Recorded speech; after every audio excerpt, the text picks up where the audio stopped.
Moin meine Lieben, hier ist Schopenhof an die A, Mutenz ist am Start und wie ich euch es immer sage, wenn es Neuigkeiten für die PlayStation VR 2 gibt, dann ist das hier der Kanal, wo ihr sie zuerst erfahrt, denn es gibt welche, tatsächlich.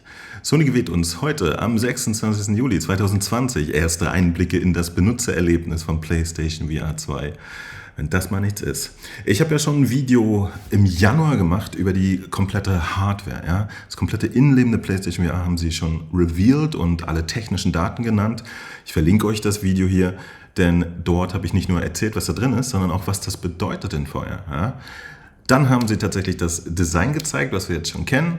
Ja, mit den Orb-förmigen Controllern, mit den 4 Kameras etc. etc. Auch darüber habe ich ein Video gemacht.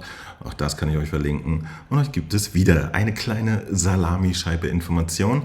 Aber am interessantesten ist tatsächlich, was am Ende dieses Textes steht im PlayStation Blog.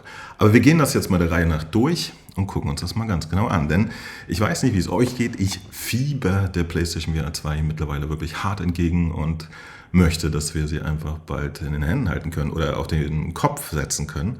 Und jedes einzelne Stückchen Info finde ich halt sehr interessant. So, tatsächlich sind es einfach nur ein paar technische Geschichten, die aber, wie gesagt, wenn man sie ein bisschen überdenkt, hinter den Kulissen auch ganz interessant sind. Die neue Durchlassansicht und Übertragungsoption der PlayStation VR.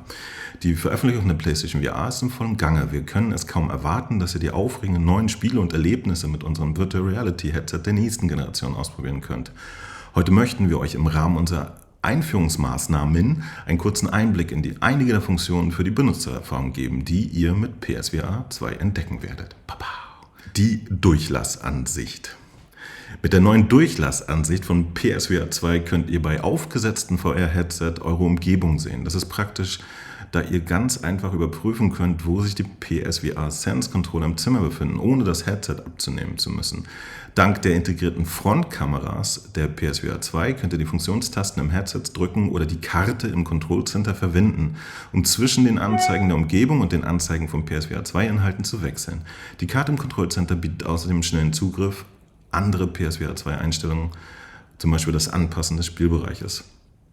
Das ist gar nicht so aufregend, ja. Das ist nämlich genau das, was in der, sagen wir mal, 1,5. oder fast schon 2. Generation VR mittlerweile wirklich ganz normal ist, ja. Die Oculus bzw. mittlerweile Meta-Quest hat es vorgemacht, ja. Da konnte man einfach auch durch die eingebauten Tracking-Kameras rausgucken. Und auch hier auf dem Bild sieht man schön, für das Tracking von VR-Headsets werden halt günstige Schwarz-Weiß-Kameras benutzt, die auch keine große Auflösung haben, weil das einfach reicht. Ja? Es geht ja nur darum, die Position im Raum festzustellen und die Möglichkeit, da durchgucken zu können, bekam die Quest dann auch. Und das ist schon ganz angenehm, ja? Wenn man sich erstmal hier zurechtgefummelt hat und alles cool ist und man will nur noch kurz irgendwie in der Realwelt was machen, dann konnte man dort auch einen Knopf drücken und später dann einfach ans Headset tippen und dann sieht man in Schwarz-Weiß um sich herum seine Welt. Das ist wirklich, wirklich praktisch.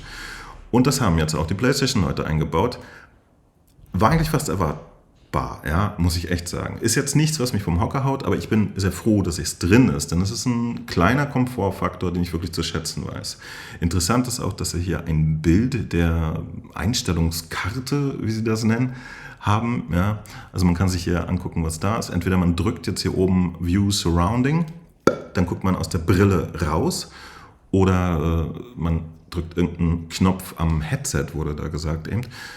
Muss man mal gucken. Jetzt kann man auch noch die Helligkeit einstellen, dann die System-Screen-Size. Das finde ich auch ganz interessant. Ja. Das wird sich wahrscheinlich um den Kinomodus handeln, also die Kinoleinwand vor einem, wie groß die sein kann. Und man kann die Vibration im Headset, ja, das wird ja das erste Headset sein, was auch tatsächlich im Kopfteil, in der Brille Vibration hat und Force-Feedback und sowas. Das kann man auch ausschalten, offensichtlich interessant. Und dann hat man hier einen Knopf, um das Play-Area um einen herum aufzusetzen. Adjust Visibility ist auch ganz interessant, da würde ich gerne mal wissen, was das ist. Dazu erfahren wir aber dann hoffentlich später mehr. Und hier kommen wir dann auch schon zu einer weiteren Funktion, die Durchlassansicht dient nur zum Anzeigen, daher gibt es keine Aufnahmefunktion. Ja? Also ihr könnt, während ihr rausguckt, offensichtlich das nicht recorden oder so bei der Quest. Ich bin gar nicht sicher, ob das geht, ich weiß es nicht. Aber wie gesagt, das ist mittlerweile Standard. Ja? Auch die neue Pico, die ich hier habe, die hat das auch.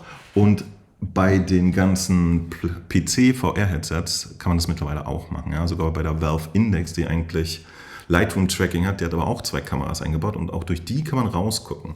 Also das ist mittlerweile fast in allen Brillen, nur nicht in denen der ersten Generation, so die ganz alte Vive und die ganz alte Rift und unsere ganz alte PlayStation VR 1, ja, die hatte das auch nicht. Aber was ganz interessant ist, die PlayStation VR 1 hat ja die Kamera, die es gab, zum Tracking benutzt. Man konnte die Kamera aber nicht gleichzeitig zum Aufnehmen benutzen, um sich selber dann in YouTube-Videos zu zeigen. Das wird mit der PlayStation VR 2 und der PlayStation 5 und der HD-Kamera jetzt gehen. Schreiben sie auch, sich selbst beim Spielen übertragen. Mit der neuen Übertragungsfunktion für PSVR 2 könnt ihr euch während des Spielens selbst filmen, indem ihr eine HD-Kamera der PS5 an die Konsole anschließt. Das ist eine großartige Möglichkeit, eure Bewegung und Reaktionen während eines Bosskampfes zu zeigen und gleichzeitig das Erlebnis mit euren Spielern zu teilen. So, vielleicht wisst ihr das, ja, ich bin gar kein großer Fan davon, mich selbst während der Videos zu zeigen. Das mache ich verhältnismäßig selten, ja, nur wenn ich das Gefühl habe, bei dem Spiel macht das irgendeinen Sinn, wenn man da besondere Bewegungen machen muss, ja, bei so einem Kung-Fu-Spiel oder so. Aber im Großen und Ganzen bin ich da gar kein Fan von. Ein Teil davon liegt aber daran, dass es zum Beispiel bei der ersten PlayStation VR nicht eingebaut war, die Möglichkeit. Ja? Da hätte man dann mit einem externen Computer und mit der Capture Card und einer extra Kamera und so arbeiten müssen. Das ist mir viel zu viel Aufwand gewesen. Ich habe einfach nur den Knopf auf den Controller gedrückt und die Videos aufgenommen. Jetzt ist es alles eingebaut, wenn man sich dann die HD-Kamera gekauft hat für die PlayStation 5. Finde ich eine gute Option. Also es existiert jetzt, die Figur hier ist auch sauber freigestellt. Das ist nämlich auch nochmal interessant, ja, ob das Ganze dann ein System hat, was den Körper auch ohne Greenscreen komplett freistellt oder ob die junge Dame oder junger Mann, ich kann es nicht erkennen, vorm Greenscreen steht und das dann so funktioniert. Es wird auf jeden Fall auch gehen, dass man wirklich freigestellt ist und nicht ein Fenster hat. Interessant. So, ich sag ja, ne, es sind keine totalen Sachen zum Ausflippen, aber es ist halt nett, dass es da ist. So, hier ist auch eine interessante Geschichte, dafür steige ich mal kurz um auf den englischsprachigen Blog. Da haben sie nämlich noch ein Video dazu, wie beim Rumsehen mit dem VR-Headset, mit der PlayStation VR 2, das ganze Zimmer hier eingescannt wird und in grobe Polygonbereiche eingeteilt wird. Ja. Darüber verliert der Artikel jetzt auch nicht wahnsinnig viel Information, aber Sie können es machen. Also ihr könnt quasi mit einem Blick in euer Wohnzimmer euch eine grobe 3D-Version eures Wohnzimmers erzeugen. Und das kann die Software am Ende des Tages auf richtig viele, auch interessant spielerische Möglichkeiten benutzen eigentlich. Ja? Ich weiß nicht, ob Sie es werden, aber in dem Artikel hier gehen Sie jetzt lediglich auf die Möglichkeit ein, dass ihr euch halt einen ganz normalen Guardian einstellt. Der Spielbereich für die PlayStation VR 2 kann mithilfe der PSVR Sense Controller und der integrierten Kamera angepasst werden. Mit den Kameras könnt ihr den Raum scannen und mit dem PSVR 2 Sense Controllern den Spielbereich erweitern und an euren eigenen Spielstil und die Raumumgebung anpassen. Ja, man kann hier auf dem linken Bild sehen, wie jemand, ich öffne das mal ein bisschen größer, wie jemand halt den Boden markiert, ja, indem er einfach wie mit so einem Laserstrahl aus dem Controller dann den Boden markiert an der Stelle, wo also man umrahmt einfach sein Spielfeld. Ja, das ist wirklich mittlerweile auf fast allen VR-Brillen Standard. Und dann gibt es hier am Rand auch wirklich den üblichen Guardian-Zaun. Ja, wenn ihr da drüber oder rein piekst mit euren Händen oder so, dann gibt es halt Alarm, damit ihr eigentlich eure Wohnung demoliert, während ihr spielt. Mit der PlayStation VR 2 kann man nämlich jetzt auch nicht nur vor der Kamera stehen und rumzappeln, sondern eigentlich durch die ganze Wohnung laufen. Halt so lang wie das Kabel ist. Denn das gibt es ja noch immer. Ja? Also interessant. Insofern, dass es alles Standard ist und sie wird es auch haben, ja? Dass ein Headset tatsächlich den Raum hier scannt und dann sofort in eine 3D-Geometrie übertragen kann. Ich glaube, das habe ich schon mal gesehen bei der HoloLens oder so, ich bin mir nicht sicher. Also das ist spätestens, wenn man Kameras eingebaut hat, die die Umgebung tracken können, auch nur eine Softwaregeschichte. Ja? Das könnte auch jedes Headset mit genügend Rechenpower eigentlich machen. Aber das ist interessant, dass wir es hier auf jeden Fall drin haben. Vielleicht benutzt das ja mal irgendein Entwickler. Ja? Also die Information, die Geometrieinformation über euer Zimmer, könnte man spannende Spiele mitmachen auch. Mal gucken, was da läuft. So, Das ist eine schöne Geschichte. VR-Modus und Kinomodus. Im VR-Modus könnt ihr Spieler in einer 360-Grad-Ansicht VR-Spielinhalte in einer virtuellen Umgebung genießen. Die Inhalte werden im HDR-Videoformat mit einer Auflösung von 4000 x 2040 Pixel, also 2000 x 2040 pro Auge und einer Bildfrequenz von 90 oder 120 Hertz angezeigt. Im Kinomodus werden das PS5-System und die Benutzeroberfläche sowie alle Inhalte in Nicht-VR-Modus und Medieninhalte von einer virtuellen Kinoleinwand angezeigt. Also das ist eigentlich dasselbe, wie wir es jetzt haben. Ja? Wenn wir jetzt die PlayStation VR aufsetzen, dann sehen wir den normalen Fernsehbildschirm nur halt auf einer großen, entweder, das kann man einstellen in 3 Stufen. Das sah so aus, als wenn man es auf der PlayStation VR stufenlos machen könnte. Ja? Vor euch schwebt einfach ein großer Monitor im Raum und da seht ihr das ganz normale Menü. Da kann man halt eigentlich auch Flat-Spiele spielen, wenn man möchte. Ja? Da hat man auch mehr Immersion, keine Ahnung, wenn ihr ansonsten eine hässliche Wohnung habt oder irgendwas, setzt ihr das Ding auf, dann seid ihr in einem Kinosaal und spielt euer Spiel. Schöne Geschichte. Gibt es hier auch und vor allen Dingen auch in HDR. Ja? Das ist tatsächlich nicht ganz uninteressant. Das ist ja eines der Feature, dass die PlayStation VR im Verhältnis zu allen anderen VR-Brillen dann haben wird, dass sie HDR-Inhalte hat. Ja? Also mehr Lichtinformation, mehr Nuancen zwischen hell und dunkel, was tatsächlich sehr, sehr viel realistischeren Eindruck in den VR-Welten liefern könnte, wenn die Entwickler das richtig unterstützen. Interessant ist, dass sie das dann da in 1920 x 1080, also 1080p darstellen mit 24 oder 60 Hertz sowie einer Bildwiederholfrequenz von 120 Hertz. Also die Brille selbst wird mit 120 Hertz laufen. Das bedeutet, die Bildwiederholfrequenz ist wirklich extrem hoch, sodass ihr ein wirklich ruhiges Bild habt. Und dann könnt ihr euch Kinofilme oder Spiele angucken, die mit 24, das ist ein Standard-Kino-Bildwiederholfrequenzformat, oder 60 Hertz, das ist dann Fernsehen etc., laufen, angucken und könnt dann ganz gemütlich Kino gucken, auch in HDR, das ist wichtig. Und jetzt geht's los, also nee, jetzt geht's nicht los, jetzt endet es mit. Entwickler von PSVR 2 Spielen werden in einer neuen Systemsoftware, die in Kürze als Teil der laufenden Entwicklung veröffentlicht wird, Zugriff auf die neueste Benutzererfahrung der PSVR 2 erhalten.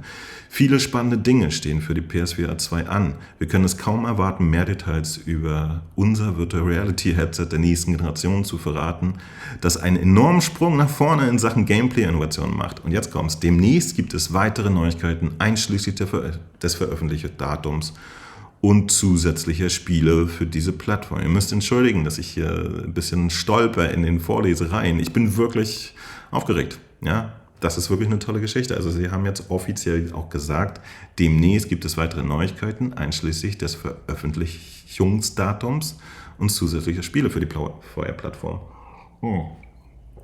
Wir haben auf der letzten State of Play, die jetzt auch schon wieder ein paar Tage her ist, die ersten offiziellen Spiele neben diesem Horizon Call of the Mountain, das halt ein Horizon-Spin-Off ist, nämlich tatsächlich Resident Evil 8, welches komplett in VR kommen wird. Und so ein bisschen wischiwaschi, das Remake von Resident Evil, was waren das, 3? Ja, das wird auch irgendwie VR enthalten, wir wissen es nicht genau.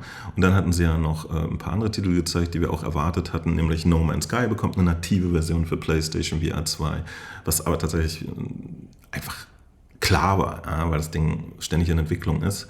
Alles andere wäre albern gewesen.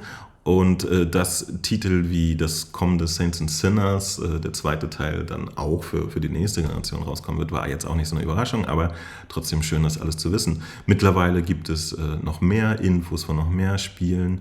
Vielleicht guckt ihr euch gerne mal die Next Generation VR-Serie an, die ich da angefangen habe, wo ich über tatsächlich bestätigte Spiele, aber auch spekuliere, was da noch alles kommen könnte.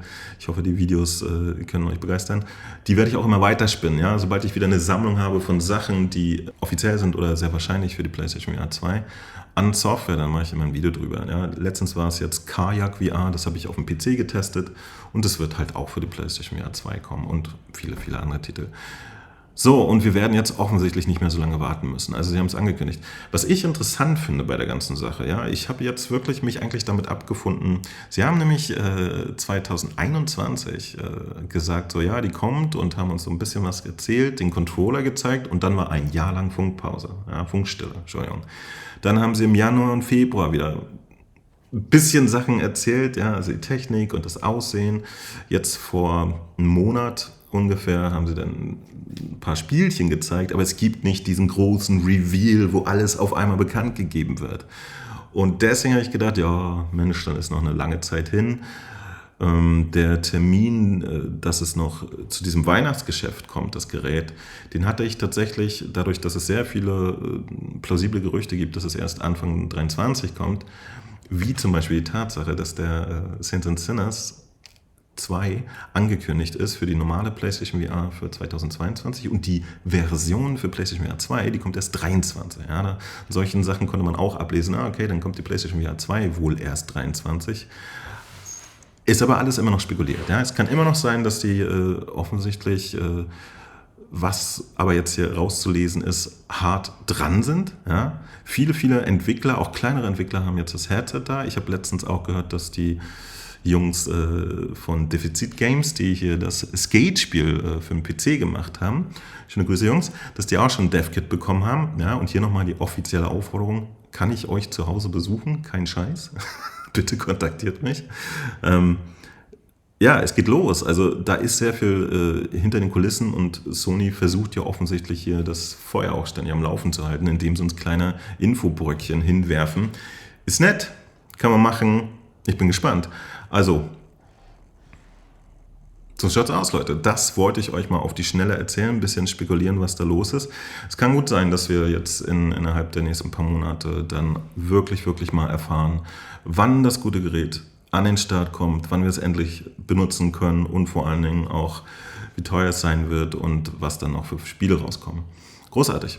Ich hoffe, ihr freut euch auch ein bisschen, auch wenn die Sachen jetzt eigentlich nur Dinge waren wie, ja, ist doch klar, ist doch Standard mittlerweile. Habe ich erwartet. Es ist trotzdem gut, das jetzt mal zu wissen. Der erste Einblick in das Benutzererlebnis von der PlayStation VR 2, das war Mo Tensen, Mofan VR. Abonniert den Kanal, denn hier wird es halt offensichtlich peu à peu weitergehen, bis alles klar ist. Und dann gibt es auf diesem Kanal immer den krassesten, neuesten Scheiß und jeden Spieletest der PlayStation VR 2. Boom. Das war's von mir. Mofan VR, einmal für euch da. Tschüssi. Der Beste ist Mo. Der Beste ist Mo. Der Beste ist Mo. Mofan VR ist Mo. Der Beste ist Mo. Der Beste ist Mo. Der Beste ist Mo Tensen, Mofan VR.